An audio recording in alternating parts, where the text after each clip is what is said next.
আসসালামু আলাইকুম। প্রিয় একাদশ শ্রেণীর নবাগত ছাত্রছাত্রী, সবার প্রতি রইল অভিনন্দন এবং শুভেচ্ছা।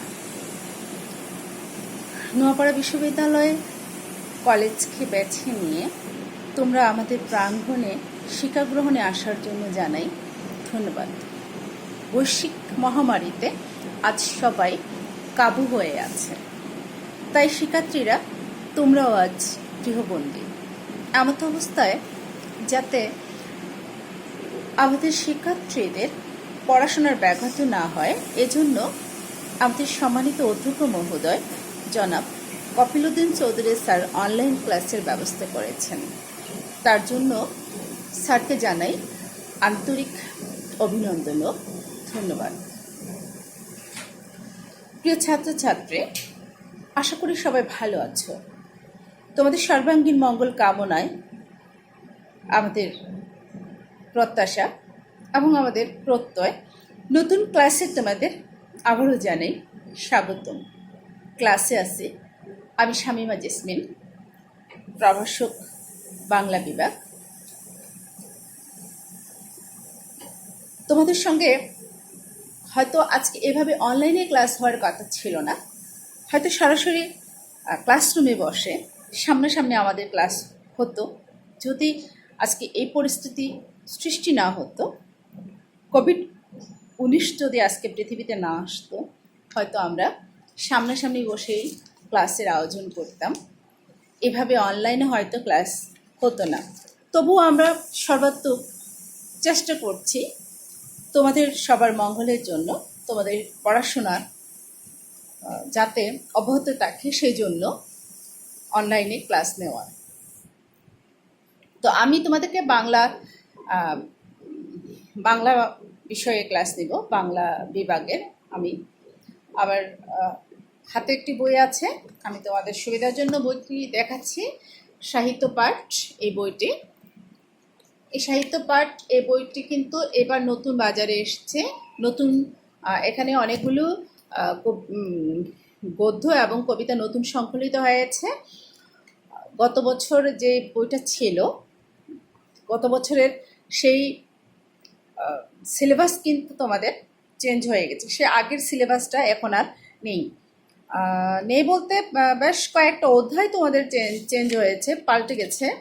তার মধ্যে গদ্যের মধ্যে আমি দেখতে পাচ্ছি, আমি গতকালকে এই বইটা কালেকশন করেছি তোমাদের জন্য, তোমাদের পড়ানোর জন্য। তো গদ্যের মধ্যে প্রায় 4টা অধ্যায় চেঞ্জ হয়েছে, আর কবিতার মধ্যে 6টা অধ্যায় চেঞ্জ হয়েছে।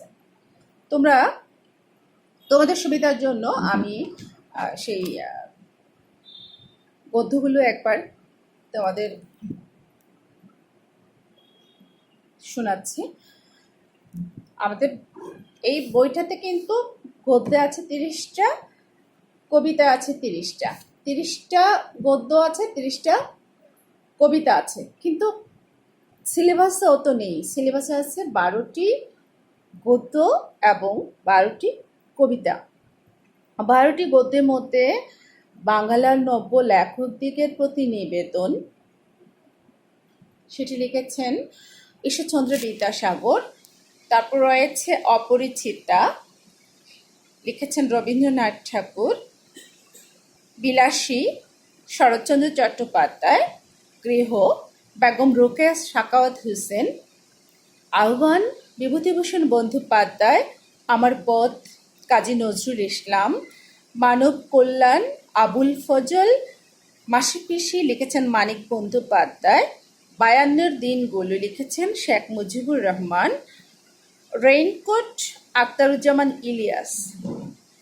মহাজাগতিক কিউরেটর, মোহাম্মদ জাফর ইকবাল।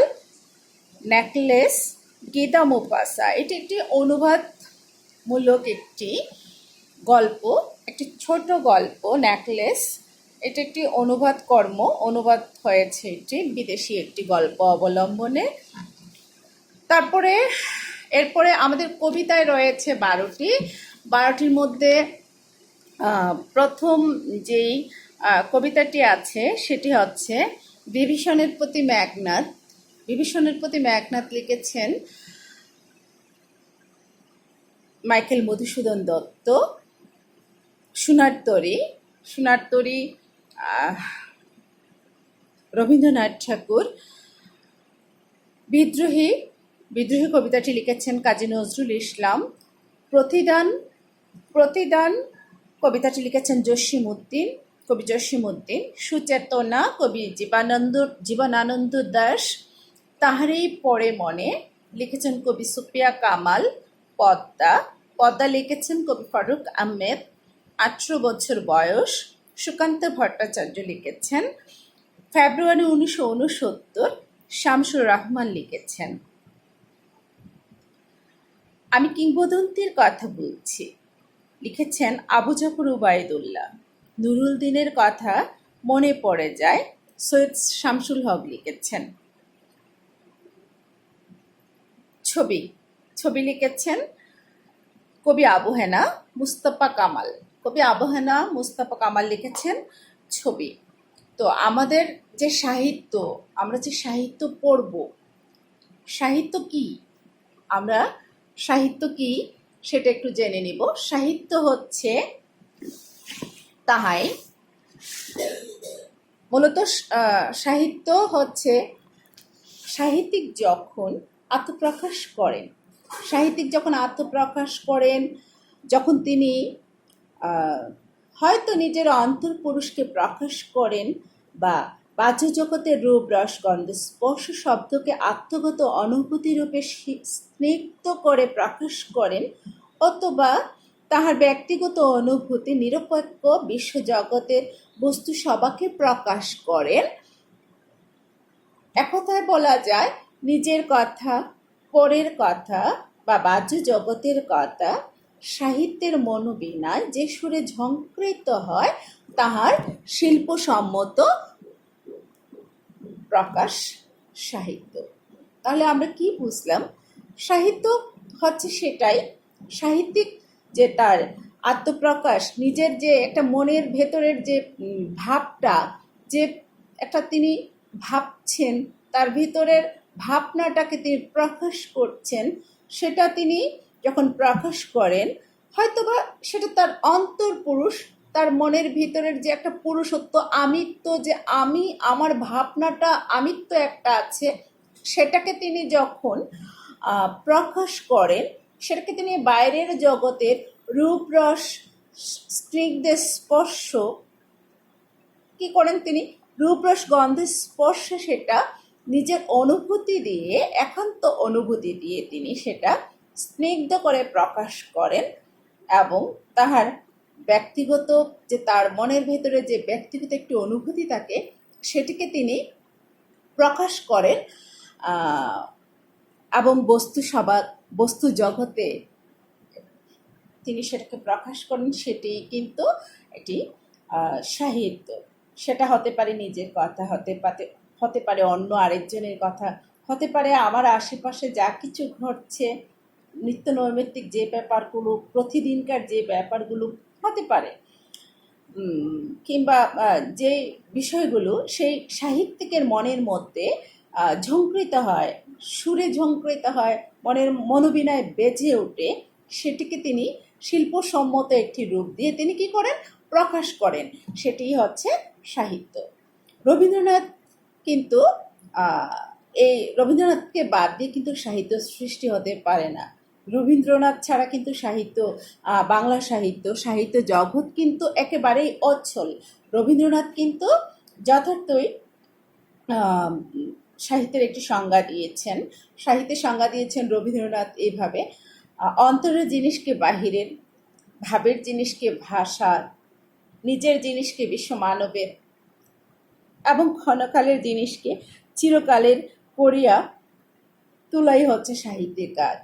সাহিত্যের কাজ হচ্ছে নিজের জিনিসকে, অন্তরের জিনিসকে, ভাবের জিনিসকে বিশ্ব মানবের এবং ক্ষণকালের জিনিসকে চিরকালের করে তোলাই হচ্ছে সাহিত্যের কাজ।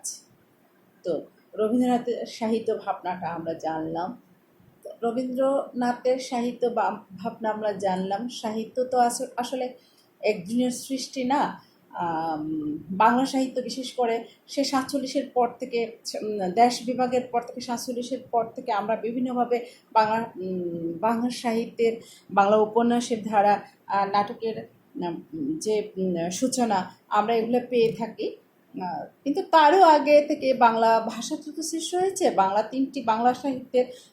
বাংলা সাহিত্যের 3টি যুগ আমরা পাই: আধুনিক যুগ, মধ্যযুগ, প্রাচীন যুগ, মধ্যযুগ এবং আধুনিক যুগ। এখন আমরা আধুনিক যুগে আছি।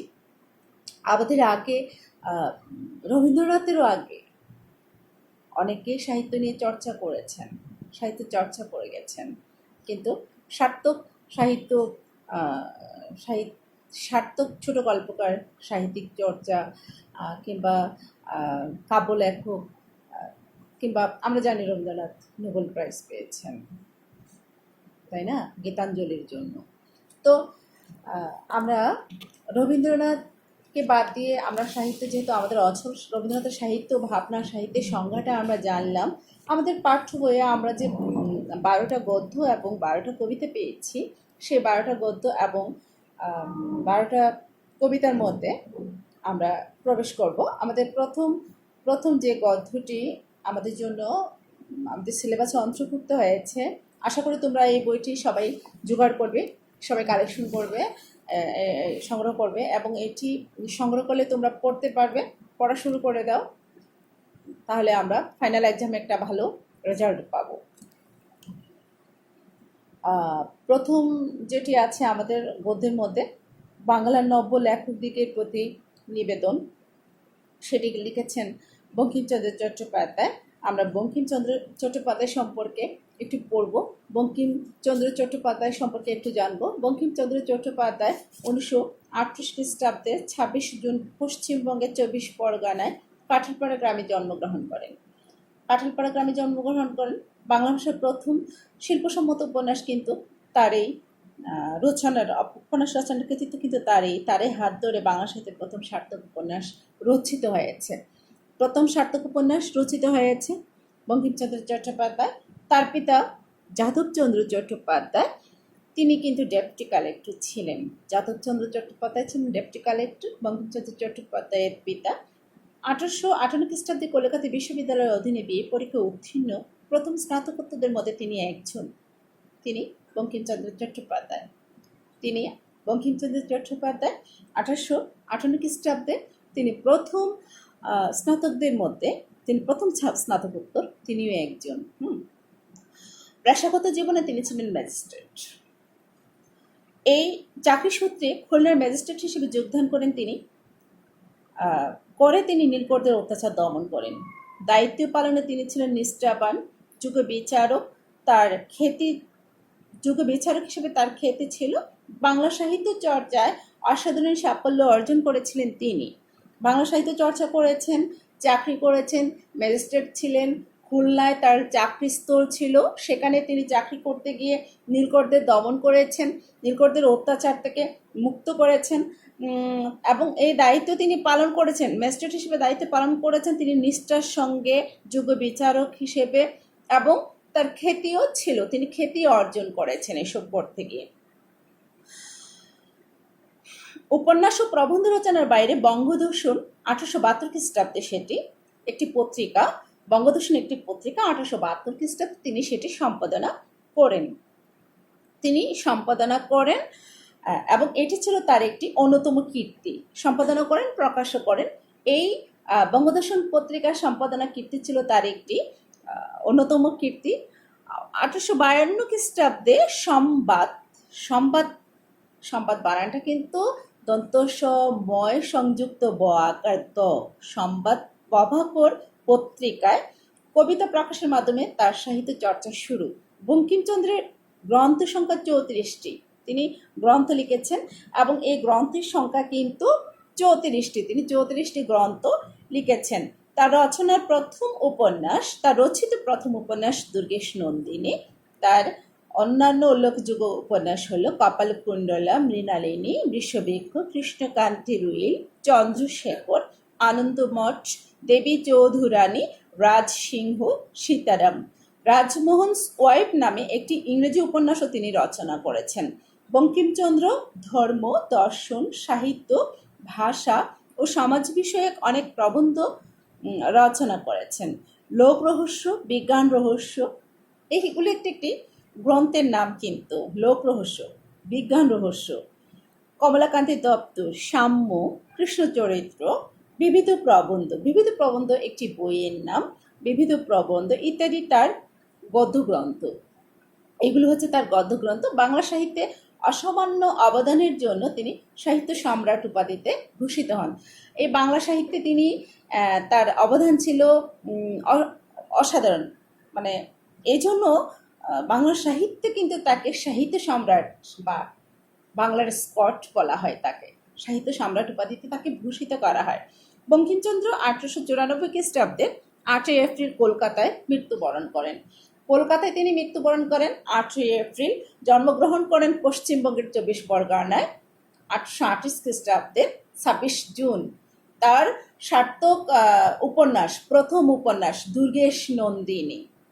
ওকে, আজকে এ পর্যন্তই আমাদের ক্লাস বঙ্কিমচন্দ্রের লেখক পরিচিতি দিয়েই শেষ করছি। ভালো থাকবে সবাই, নেক্সট ক্লাসে দেখা হবে। ততদিন সবার সর্বাঙ্গীন মঙ্গল কামনায় আল্লাহ হাফেজ।